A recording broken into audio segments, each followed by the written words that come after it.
అనగనగా ఒక అడవిలో ఒక సింహం ఉండేది. కునుకు తీస్తూ ఉండగా ఒక ఎలుక ఆ సింహం పంజా దగ్గర నుంచి వెళ్తుంది. కిసకిసా పరిగెడుతున్న ఎలుకను చూసి సింహం పట్టుకుంది. అల్పాహారం బాగానే ఉంటుందన్న ఉద్దేశంతో ఆ ఎలుకను నోట్లో పెట్టుకోబోయింది. సింహం ఉద్దేశం గ్రహించిన ఎలుక వెంటనే, ఓ రాజన్, నన్ను వదిలే. నా శరీరంతో నీకు ఎలాగో ఆకలి తీరదు. నన్ను వదిలేసి ఏ రోజైనా నీకు పనికొస్తాను అని ప్రాధేయపడింది.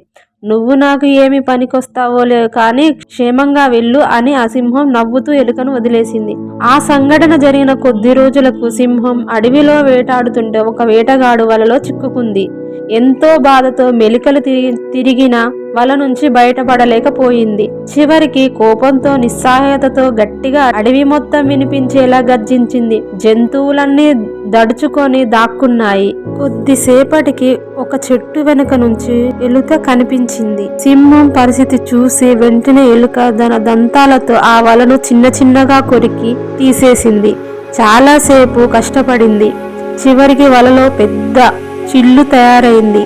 సింహం వలలోంచి బయటపడింది. ఎలుక వైపు కృతజ్ఞతతో తిరిగి ధన్యవాదాలు తెలపాలనుకునే సమయానికి ఎలుక పారిపోయింది. చిన్న ఎలుక నాకేం పనికొస్తుంది అనుకున్నాను. ఈరోజు నా ప్రాణాలు కాపాడింది.